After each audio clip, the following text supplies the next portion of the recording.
Hey guys, what's up? Welcome back to the channel. It's Cynicalex, and as part of the Black Friday sales and discounts, all of the crystal cost characters, their first purchases at 6 stars, and their subsequent biometric purchases that you're seeing right here are discounted by 30%. Now, right off the bat, you're going to be wondering, are these worth it? That's what I'm going to be covering in today's video, but what I want to point out at the onset is, one, I don't want to FOMO you into buying these because they are only on discount once a year.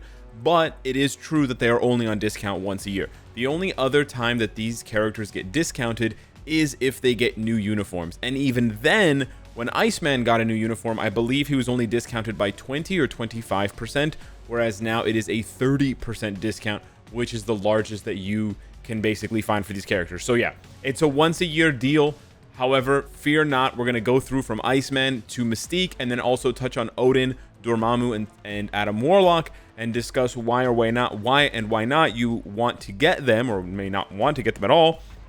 And then we will also be briefly discussing Silver Surfer because he's also mentioned in the discount, but you should never ever purchase Silver Surfer for crystals. Just play Galactus 10 times, 10 days, very easy. And you can do it alongside your Dormammu GBR run, so you're not losing out on Soul of the Faltine, and then you can unlock him at 1 star, and it's the same thing, and you save thousands of crystals. So not gonna talk about Silver Surfer any longer because that's just a huge crystal trap. Let's get into it with Iceman up first. With his newest uniform and tier 3 advancement, Iceman quickly became the second best mutant in the game, and he's got really flashy, fun looking skills, really nice rotations, and genuinely does good damage while maintaining a decent amount of survivability.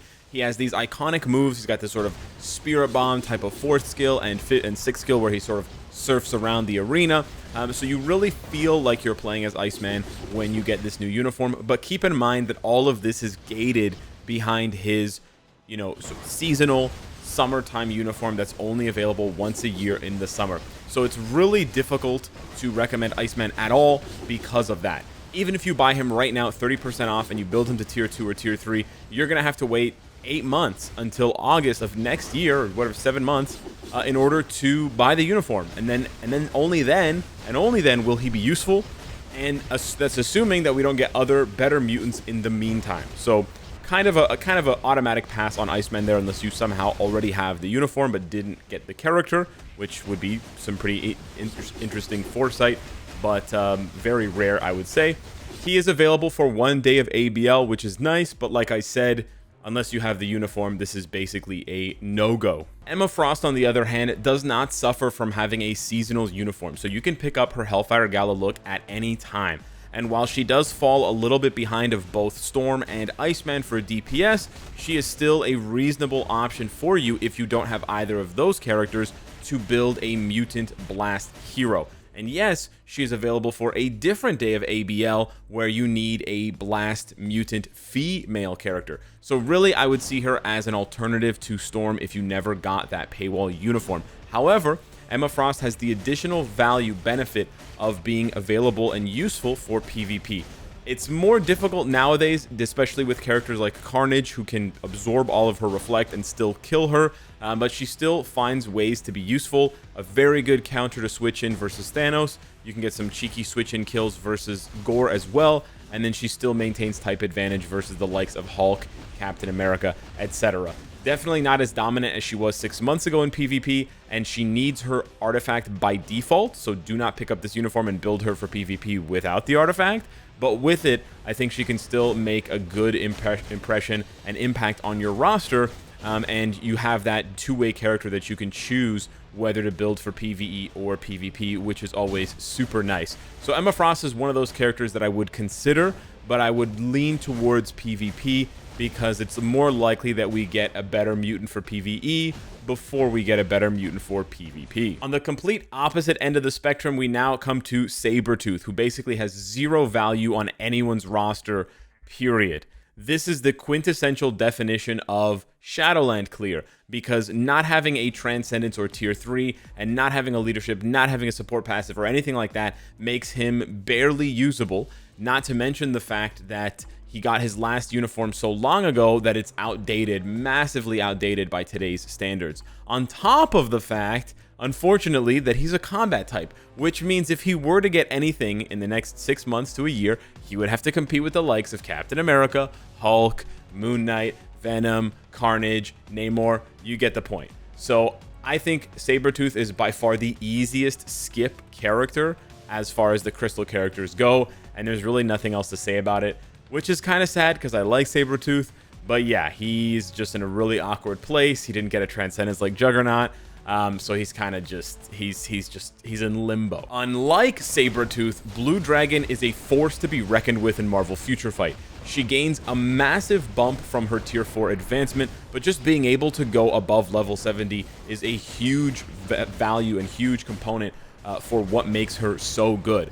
But on top of being useful for PvE content and stuff like that, she's also formidable in PvP when you can pair her with Sunbird. You sort of need to pair her with Sunbird and give her a PvP build, so she's not a character that can utilize one CTP for all content effectively, but her third skill counterattack does so much work, it is scary. And I was getting off these kills with my Judgment CTP build, which is very, very impressive. And that is considering that we don't have the full Warriors of the Sky team yet, since Sunbird is still languishing at Transcended and not tier 4, and then Shadow Shell and War Tiger are still at tier 2. So her main PvP team only stands to get better in the future, which is why I think Blue Dragon is someone you should consider picking up, especially if you like how flashy her skills look and you like a extremely high DPS blast female hero. She's basically the second coming of Sharon Rogers on Giga steroids, and she dominates PvE content. Last but not least, for the regular Crystal Cost characters, we have Mystique. And although you could show gameplay of her, at this point in time, players are only using her as a support passive for her Perfect Deception passive. Now, with the recent addition of her icon that was added to the game with the last Future Pass right there, there is heavy speculation that she could be getting a tier 4 in the future, and it does sort of fall in line with what we quote-unquote need from tier 4s, needing more speed types, needing more female tier 4s, and needing more villains. So she certainly checks, and needing more mutants, to be honest. She certainly checks all of those boxes. However, take that with a grain of salt because it's complete speculation. There are certainly lots of characters here who had icons made for them and then they got upgrades later on. That's true. But there are also characters who got icons made for them, like Magic, and then they never got anything. They're still in limbo. Wink, wink. So I would sort of caution you against building Mystique based solely on that speculation. However, I don't think there's ever really a bad time to build Mystique because she has the support passive, and they're not going to get rid of the support passive. If anything, they're going to make it better when they finally do give Mystique a uniform. And Mystique is generally one of the more popular, well-known mutants, so I don't think she will exist forever without a uniform. Frankly, I'm surprised that the likes of Sabretooth and Iceman have gotten uniforms, and Iceman got multiple uniforms before Mystique got a single one, but they did come out before Mystique, so that also weighs into the calculation on whether or not, she should be getting one. So yeah, a decent option for sure. There are much cheaper options for supports as well, so just keep that in mind. I mean, you could buy Mystique once and get her at 6 stars, or you could just buy Taskmaster's uniform. Straight up, that's just better, right?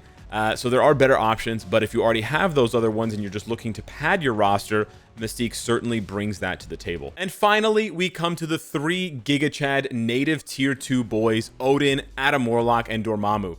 Now, I'm going to save you a lot of time by just saying straight up, skip Odin and skip Dormammu. There is almost nothing that they're going to bring to your roster that there are other characters for that will do 2 to 5 times better, and they'll be 2 to 5 times cheaper. So the value proposition is absolutely gargantuan. Now, is it possible that either one of these characters gets a uniform in the next year? Yeah, sure, it's always possible, but this would be an extremely unlikely scenario given all of the MCU content that doesn't feature them at all, and given the fact that it kind of just doesn't make sense, right? It kind of just does not make sense to just randomly give these characters uniforms when there are so many other characters to choose from, and you're putting all of these crystals up front based on that one piece of speculation. Yeah, Odin has a lot of nice passives and he has a nice leadership, but they're just way better options in the game now. And Dormammu, likewise, has a great leadership, but not as useful anymore with the RIP of DRX content, and there are just way better characters that do what he does. Furthermore, I want you to consider that if they ever got uniforms, they would also have to get tier 4s at this point, which is not happening anytime soon for native tier 2s, so I think both these boys are just staying firmly in the bin as must skips unless you're a massive whale and you just really want them. Last but not least, of course, we come to Adam Warlock. Now, I can certainly show you lots of content on Adam Warlock in PvP because we know how amazing he is, although this week he is banned, so I can't actually find teams that are using him in Vibranium because, like I said, he's restricted. But if you go into any other category, you will find teams immediately using him, unless he's also banned. I have no idea if he's banned in Platinum, but you sort of get the point. There's a team with Adam Warlock. He is a top 5 PvP character, and although he is a bit of a difficult character to build, he certainly pays off in the end by being one of the strongest. This is not the team that I wanted to use. By being one of the strongest options, due largely in part to his insane second skill, Sacred Strike. Now, besides that, he does also present value in PvE. Not nearly as much as Iron Man or Blue Dragon tier 4 or even level 80, but he's a decent option, and unlike most other PvP metas, he works very well, thank you but no thank you, with a CTP of energy, particularly a mighty or a brilliant with the attack defense role. So you can actually build him for PvP and still have a decent option for PvE. Now, I'm saying this to give you advice, but also to let you know that it's a very steep price. Just buying Adam Warlock and buying his uniform, by the way, is not going to put you into the pantheon of heroes for PvP. You're also going to have to give him a pretty jacked up CTP, whether it's greed or energy or something like that. And then you're also going to have to get his artifact. Just like I said, and I mentioned for Emma Frost, it's absolutely necessary that he has the healing. Otherwise, he cannot sustain against targets like Gore, who take multiple hits to chip down.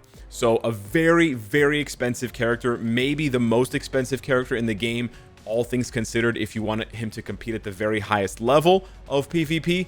But with that being said, it's undeniable how good he is, and it is pretty refreshing to have a character that's so flexible. Like, I can't take him into stage 50 or 60 of World Boss Legend, but I can comfortably take him into a stage 20, 30, even 40, and he can dominate because of that energy CTP. That's kind of nice. So it's sort of a question mark at this point. With Adam Warlock and with PvP metas in general, there's always the question of when will they get replaced. It's not a matter of if they'll get replaced, it's when. And Adam Warlock and Emma have been dominating for close to a year now, so it's not unlikely to see them get replaced. And I wouldn't be surprised if in the next 3 months we have a massive new tier 4 speed character who can just wipe the floor with Adam and Emma. So all that is to say, I caution you against diving onto, jumping onto the Adam Warlock train, diving into that crystal pool and swimming around. I know that Guardians of the Galaxy 3 is coming out and all that good stuff, and that's absolutely true that he could get something for that, but then again, I find it hard to believe they're going to give a native tier 2, tier 4 this soon. I find it hard to believe, and I think he'll get pushed back even further than that. And then that'll give him more time to sort of fade into disuse. But hey, I could be wrong. He could dominate for the next year and then become even stronger when the movie drops. Who knows? So yeah, that's my take on all of the Crystal Wall characters. Hopefully this has been helpful and has guided you in deciding on whether or not you want to spend some of your crystals in the last few days of Black Friday to pick up any of these characters. If this guide and discussion has been helpful or insightful to you, smash the like button, join the Discord, share this on Facebook groups. And thank you so much for watching, and I'll see you in the next one. Take care.